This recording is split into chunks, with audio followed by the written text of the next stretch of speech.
नमस्कार। 99 न्यूज के बिहार झारखंड बुलेटिन में आपका स्वागत है। मैं हूं आपके साथ सोमनाथ तिवारी। वैशाली के रुस्तमपुर मदहा गांव में उस समय अफरा तफरी मच गई जब बाजार से दवा लेकर घर लौट रही मां बेटी की मौत बाढ़ के पानी में डूबने से हो गई। घटना के बाद परिजनों में कोहराम मच गया। जानकारी के अनुसार मृतका पनमा देवी अपने बेटी रीता कुमारी के साथ बाजार से दवा लेकर घर लौट रही थी। इसी दौरान मदहा पुलिया पार करने के क्रम में बेटी का पैर फिसल गया और गहरे पानी में चली गई। वहीं बेटी को बचाने के दौरान मां पनमा देवी भी पानी में डूब गई। पटना में बिजली चोरी के मामले में एक अधिकारी पकड़े गए तो वे अपने ड्राइवर पर केस करने को कहने लगे। वहीं बिजली कंपनी की टीम ड्राइवर पर केस करने से इनकार कर दिया। कंपनी ने प्राथमिक दर्ज कर राशि की वसूली की गई। यहां का आंकड़ा यदि देखा जाए तो 2 अगस्त से 10 अगस्त तक 4,669 परिसरों में बिजली कंपनी के अधिकारी ने छापेमारी की। इस क्रम में 280 परिसर ऐसे थे जो धड़ल्ले से बिजली की चोरी कर रहे थे। बिजली चोरी करने वाले लोगों से 1.64 करोड़ रुपए की वसूली की गई है।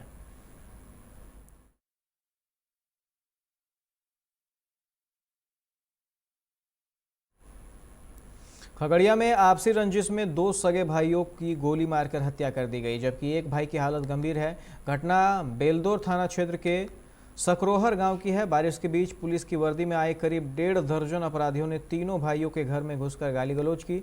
विरोध किया तो ताबड़तोड़ फायरिंग करने लगे। इसमें धनंजय सिंह, विजेंद्र सिंह और पप्पू सिंह को गोली लग गई। घटना में बड़े भाई धनंजय सिंह और विजेंद्र सिंह की घटनास्थल पर ही मौत हो गई। पप्पू सिंह की हालत गंभीर बताई जा रही है। मुजफ्फरपुर के सकरा रायपुर में एक नाबालिग की मौत का मामला सामने आया है। घटना की जानकारी मिलते ही आसपास के लोगों की भीड़ इकट्ठा हो गई। नाबालिग बच्ची की पहचान नेहा कुमारी के रूप में की गई है। लोगों का आशंका है कि बच्ची की हत्या में उसकी सौतेली मां और उसके पिता का ही साजिश है। पुलिस पूरे मामले की जांच कर रही है।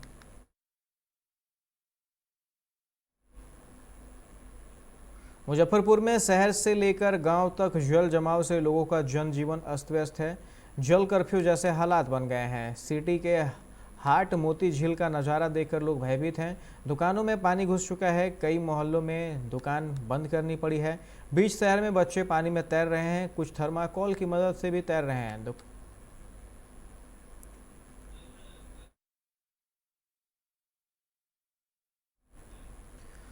बक्सर में गंगा के बढ़ते जल स्तर की वजह से नदियों का पानी अब नए इलाकों में भी भरने लगा है। इसके चलते चौसा शमशान घाट भी डूब गया है। ऐसे में लोगों को अंतिम संस्कार करने में भी काफ़ी दिक्कतों का सामना करना पड़ रहा है। बाढ़ की इस भयावह स्थिति में लोग सड़क पर अंतिम संस्कार करने को मजबूर हैं। इस शमशान घाट पर रोहतास, कैमूर के अलावा चौसा, राजपुर व इटाढ़ी प्रखंड के लोग शव लेकर पहुंचते हैं।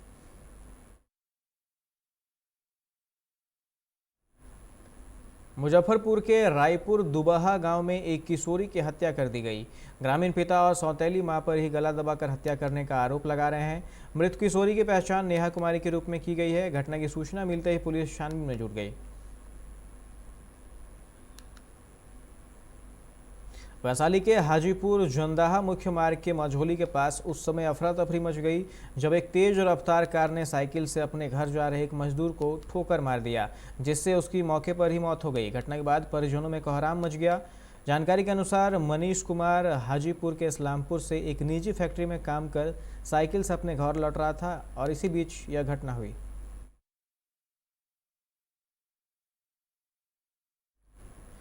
पटना हाईकोर्ट ने हाजीपुर मुजफ्फरपुर राष्ट्रीय राजमार्ग के हाजीपुर समेत अन्य जगहों पर स्थित सभी अवैध कब्जों को 24 घंटे के भीतर अतिक्रमण मुक्त कराने का निर्देश संबंधित जिले के एसपी और डीएम को दिया है। मुख्य न्यायाधीश न्यायमूर्ति संजय करोल व न्यायमूर्ति एस कुमार की खंडपीठ ने यह निर्देश राज्य के राष्ट्रीय राजमार्गों से संबंधित कई मामलों के संबंध में सुनवाई करते हुए दिया।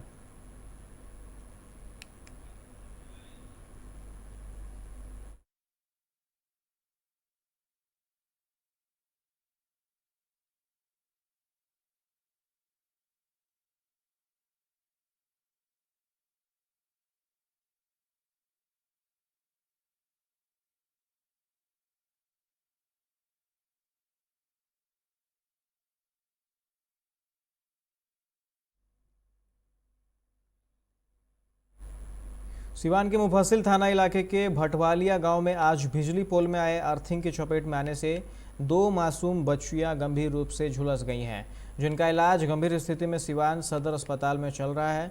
जानकारी के अनुसार संतोष महतो की 5 वर्षीय पुत्री शिवानी कुमारी और शैलेश मांझी की 6 वर्षीय पुत्री निधि कुमारी दोनों एक साथ अपने घर के नजदीक खेल रही थी।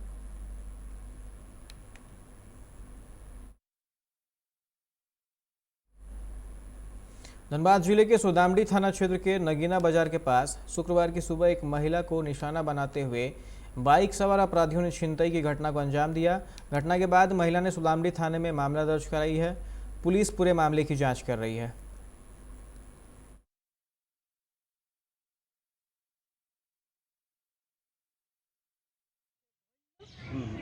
पूरा डराएंगे से जिन्हें धोल लो ठीक है और ना बुझते पारलाम कि चेन टल दिखे तारपर हमारे आवाज़टा बेरा लगभग कितना का चेन था? 18 का। बोलिए।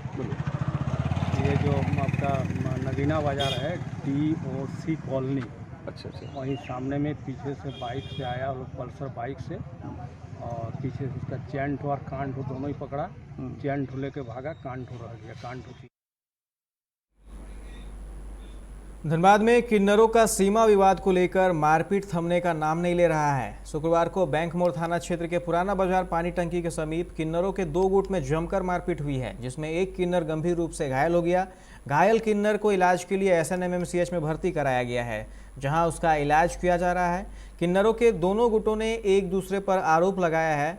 हम आपको बताएं कि जिला प्रशासन ने पूर्व में भी कई बार बैठक कर किन्नरों का कार्य क्षेत्र तय कर रखा है, लेकिन किन्नरों के दोनों गुट एक दूसरे पर सीमा अतिक्रमण का आरोप लगाते रहे हैं और इसे लेकर दोनों गुटों में अक्सर मारपीट होती रहती है। 3 दिन पहले भी किन्नरों के 2 गुटों में मारपीट की घटना हुई थी। यह मामला अभी ठंडा भी नहीं हुआ था कि आज फिर से मारपीट की घटना सामने आई है।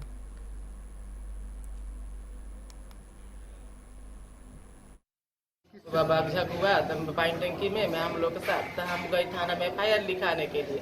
थाना के बाहर घेर के और हमें मारने लगी। कौन मारा? झरिया वाली ग्रुप थी, काजल, राखी इजड़ा, सीमा थी, धर्मेंद्र ढोलकिया, गुड्डू पासवान, अब किशोर पासवान, ये सब मिल के बड़ी पूरी तरह लाठी डंडों से बहुत मारा। हाथ मेरा टूट गया, हाथ भी टूट गया, कमर में बड़ी चोट है।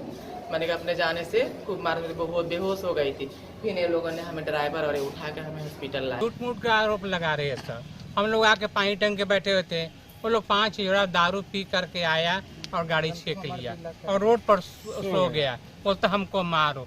वही लोग सबसे पहले हम लोग पर हाथ चलाया, छोड़ा।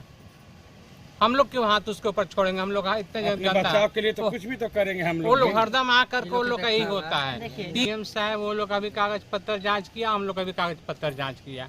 उस AIA से SDM साहब क्या किए कि वो अपना नक्शा निकाल करके बोले न तुम लोग इधर आना, न ये लोग उसके तरफ जाए। दूसरी आरोप लगाया कि हमारे पास जो है कोर्ट का जज का आदेश है, उन लोगों को दिखा रहा था। हम लोग के पास भी तो है। हम लोग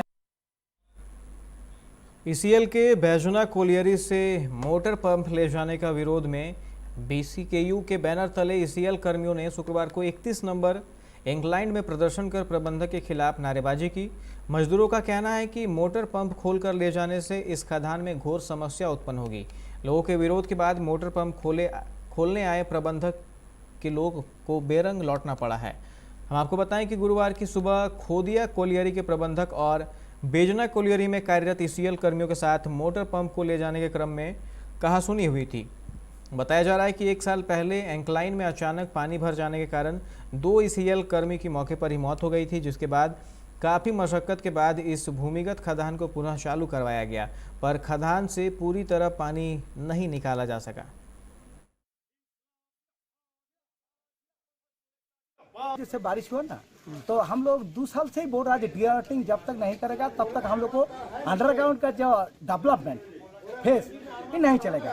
तो इस साल हम लोग को जो फेस था नीचे तरफ, तो वो सब डूब गया जल पानी में। तो डूबने के बाद हम पंप के लिए आंदोलन कर रहा हम लोग मोर्चा तरफ से। हर टाइम डिमांड नोटिस भी दे रहा, एजेंट भी ट्रांसफर चला गया, दूसरा एजेंट आ रहा, मगर ये लोग भूखे में नहीं रहा। यहाँ पर आया था वो जुबली से, तो वो पंप क्या कहते हैं हम लोग आज चालू करेंगे। और फिर का ठीक थोड़ा नाजुक है, इसलिए वहाँ पर पंप मांगा गया था, लेकिन यहाँ पर यूनियन ने प्रोटेस्ट किया कि नहीं पंप नहीं जाने देंगे। तो पंप अल्टीमेटली डिसीजन हुआ है अथॉरिटी का कि नहीं पंप चलिए नहीं चालू करो।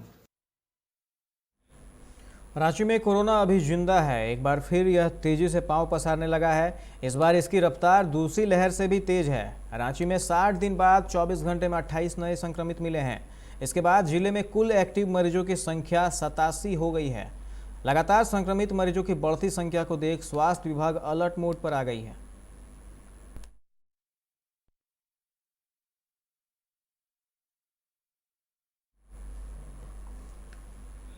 राज्य सूचना आयोग के आप्त सचिव के पद पर पदस्थापित अरविंद कुमार के माता पिता की पलामू जिला मुख्यालय मेदनी नगर में धारदार हथियार से वार कर हत्या कर दी गई। बुजुर्ग दंपति का घर शहर थाना क्षेत्र के कुंड मोहल्ला में डॉक्टर जीपी सिंह के नर्सिंग होम के पास है। घर की सफाई के लिए एक कर्मी आता है जिसने गेट खुला पाया और फर्श पर खून का छींटा देखा। अंदर जाकर देखा तो दंपति का शव पड़ा था। वहीं एसपी चंदन कुमार सिन्हा ने कहा कि प्लानिंग के तहत हत्या की गई है।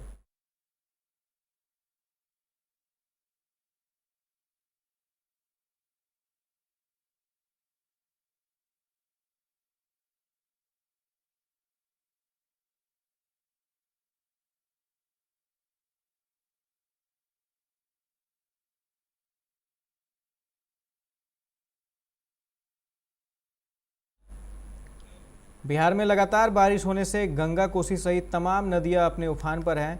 वहीं प्रतिदिन खतरा बढ़ता ही जा रहा है। पटना में अगर बारिश नहीं रुकी तो शहरी क्षेत्र में जलजमाव की समस्या खड़ी हो सकती है। पटना डीएम को खबर मिलने के बाद जब आधी रात को पटना नहर का पानी बढ़ने लगा तो डीएम खुद दौड़कर घटनास्थल पर पहुंचे।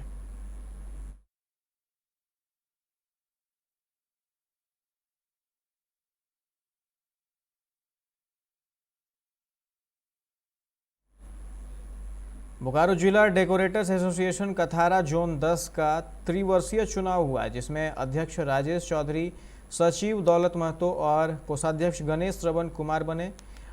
चुनाव में चुनाव प्रभारी विजय नैयर, मनोज कुमार मौजूद थे।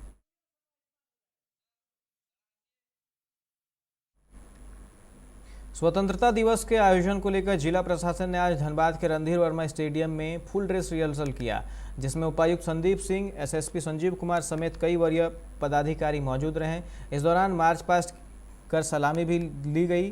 फुल ड्रेस रिहर्सल में पुलिस जवानों की कई टुकड़ियां शामिल थीं। इस दौरान झंडोत्तोलन, परेड, मार्च पास्ट सहित राष्ट्रीय गान का फुल ड्रेस रिहर्सल किया गया। धनबाद पुलिस के जवान गोल्फ ग्राउंड मैदान में पूरे कार्यक्रम की तैयारी की। बता दें कि जिला प्रशासन की ओर से रणधीर वर्मा स्टेडियम में मुख्य कार्यक्रम का आयोजन किया जाता है, जिसे लेकर पुलिस जवानों, छात्र छात्राओं और एनसीसी कैडर एक सब तैयारी में जुटे हुए थे।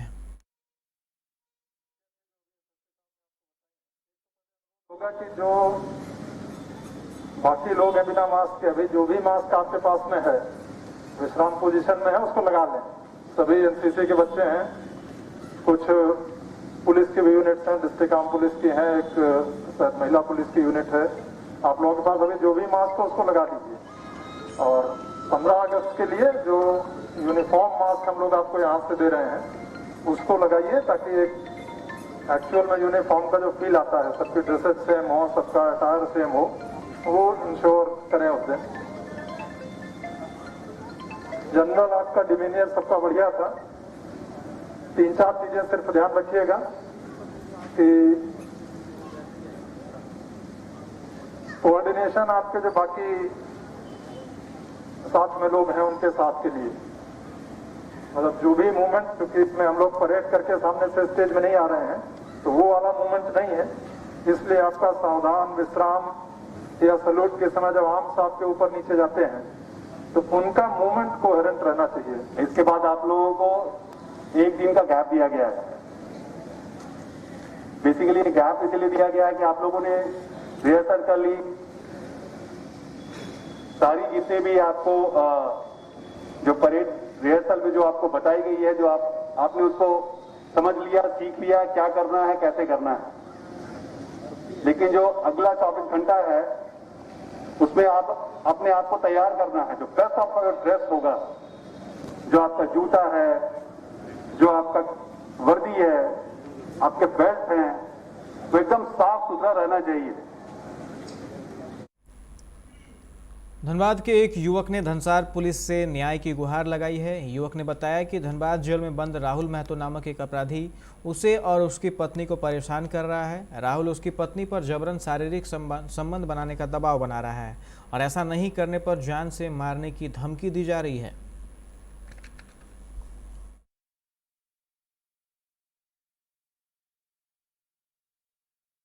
गए थे सर, हम लोग थोड़ा मतलब ड्रिंक कर रहे थे ना, वही खाली कुड़कुड़े उड़कुड़े निकाल लिए सर बिजली कॉलोनी के एक दुकान से, वही केस में सर जेल भेज दिया था हम लोग को। क्या हुआ जेल में? जेल में सर हुआ यही कि हम मतलब गए ना जेल, तो सर हमको मतलब एक दिन घर में फ़ोन किए, ठीक ना, तो घर में कहाँ से फ़ोन किए? जेल से फ़ोन किए थे सर। तो फ़ोन किए घर में, तो वही मतलब लड़का जो जिसका मोबाइल से बात किए थे ना सर, वो लड़का मेरा वाइफ का नंबर ले लिया और मेरा वाइफ को डेली फ़ोन करके टॉर्चर करता था, हमसे बात नहीं करवाता था, अपने अकेले में बात करता था और डेली फ़ोन करके धमका रहा था कि तुम बात हमसे नहीं करेगी, तुम्हारा पति को यहाँ दिक्कत दे रहे हैं, तुम मरवा देंगे, ही करवा देंगे, मारे पीट करेंगे, ऐसे ऐसे पूरा धमकी दिया। वो लड़का मेरा जाने का 10-15 दिन बाद सर निकल गया, राहुल उसका नाम है। वो आया सर बाहर, हम जेल में थे, हम आज छूटे हैं, और वही फ़ोन करके मैं भी वाइफ को धमकी देता था, बोला वो जेल में है, वो आज़ाद नाम करके लड़का था, वो बोला कि धमकी दे रहा था सर वो लोग कि मरवा देंगे, ऐसे कर देंगे। मेरा वाइफ को एक दिन संडे को बुलाया सर, इधर बुलाओ नहीं तो ये करवा देंगे, गई उसको मतलब गलत करने की कोशिश किया, फिर दिन वो घर आ गई भाग के, फिर आज मतलब कल भी फ़ोन किया तो कल कल फ़ोन नहीं उठाई, तो आज फिर फ़ोन किया तो उठाई, बोले क्या हुआ, तो बोला कि आओ बाहर आओ, तो मतलब वहाँ पे घर पास निकली तो वही घर में घुस गया, वही पूरा मतलब पकड़ा पकड़ी करने लगा सर ज़बरदस्ती। तो हम लोग उधर से निकले, घर से देख रहे काची हुआ, तो उसको फिर हम लोग थोड़ा सा मारे, फिर मार के थाना ले गए। थाना वाला बोल रहा है सर कि केस नहीं होगा, तुम ऐसी मतलब एक बार कल भी उसको कंप्लेन उससे थाना में गया था, कल भी थाना में उसको समझाया गया था कि फ़ोन मत करना, कल वो बोला सर कि ठीक है फ़ोन नहीं करेंगे, आज फिर फ़ोन करके धमकी दिए, बोला कि तुम्हारा पति को मरवा देंगे जान से। सरायकेला कांड्रा मुख्य मार्ग पर गोपीनाथपुर सड़क के पास गुरुवार की देर रात एक हाईवा और ट्रक के बीच टक्कर हो गई, जिससे दोनों वाहनों के चालक और खलासी को गंभीर चोटें आई हैं। टक्कर इतनी जोरदार थी कि दोनों गाड़ियों के परखच्चे उड़ गए। इस हादसे में हाईवा का चालक और खलासी गाड़ी में ही फंस गए, जिसे काफ़ी मशक्कत के बाद बाहर निकाला जा सका। घटना के बाद ट्रक का ड्राइवर मौके से फरार हो गया। जानकारी के अनुसार हाईवा कांड्रा से सरायकेला की ओर जा रहा था, तभी सरायकेला की तरफ से आ रहे ट्रक गोपीनाथपुर पेट्रोल पंप के समीप आमने सामने से टक्कर हो गई, जिससे दोनों गाड़ियों के परखच्चे उड़ गए। घटना की जानकारी मिलते ही कांड्रा थाना प्रभारी राजन कुमार अपने दल बल के साथ पहुंचे और घायलों को ग्रामीणों के सहयोग से अस्पताल में भर्ती करवाया गया है, जहां चालक और खलासी की स्थिति गंभीर बनी हुई है। इस बुलेटिन में फिलहाल इतना ही। तमाम खबरों के लिए आप देखते रहे 99 न्यूज। नमस्कार।